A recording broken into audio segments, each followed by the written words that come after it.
Welcome to the final unit of pre-calculus for this course. This unit is on limits, which are pretty fun.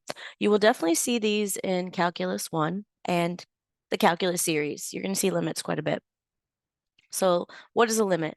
A limit is basically where's the function approach, what is the y value as the function is approaching, infinity, or as for this one it says what's the reasonable estimate for the limit of g of x? G of x is the function as x approaches 5. So as x approaches 5 from the left and the right, you can see there the y value is at -2. As x approaches -4 from the left and the right, you can see there are different values here. And so for this one, the limit does not exist. As x approaches -2, it looks like the limit is about 8.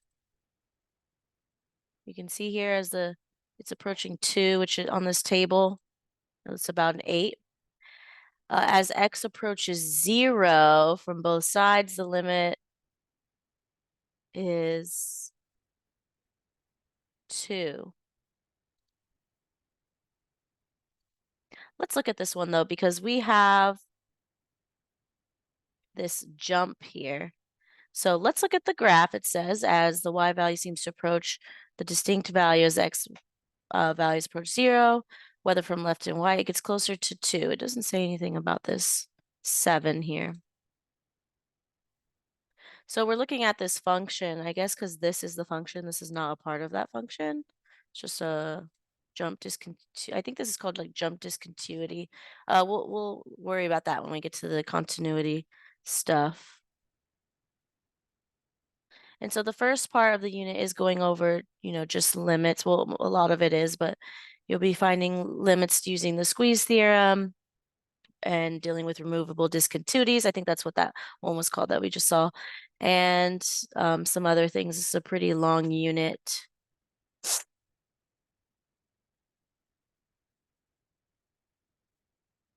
What is the reasonable estimate as x approaches -2 for h of x?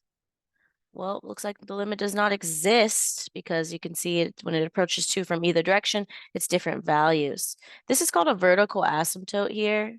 So you're going to see asymptotes, vertical, horizontal asymptotes. You can see that the function never crosses that line, and that's pretty much what an asymptote is. You've probably seen those also when you've been doing in the other unit with rational functions and whatnot.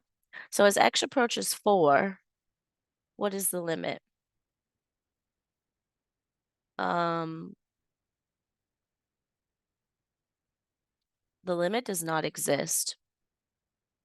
You can see vertically it goes in either direction infinitely, so it does not exist there. What is a reasonable estimate as x approaches -6, which is here? What's the limit? That looks at about like 5.7, -5.7. So remember, we're not looking at that jump discontinuity. We're looking here. What is the y value of this function here? As x approaches -5, what is the limit? Does not exist. Once again.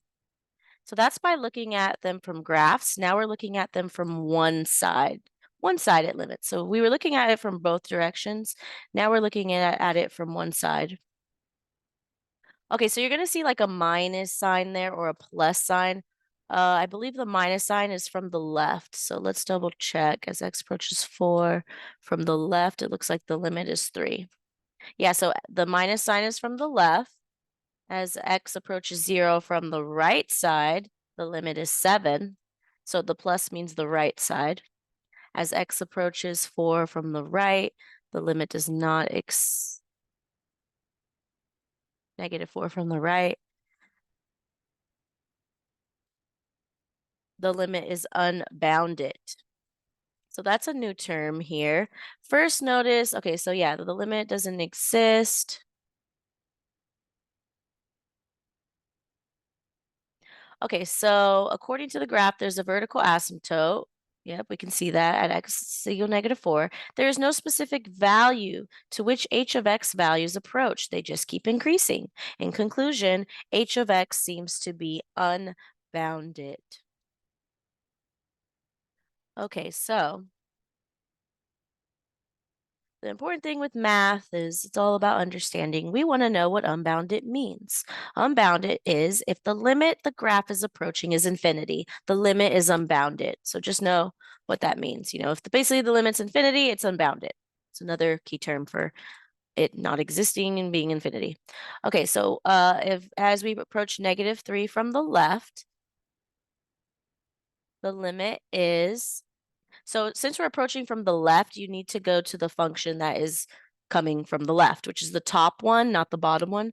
So you can see there that the limit is 6. And so that's finding one-sided limits. And this is matching up graphs with limits, but that's pretty much an introduction to limits. As you can see, it sounds very complicated. It looks kind of complicated when you're looking at this, but they're actually pretty simple. So let me know if you have any questions. Good luck.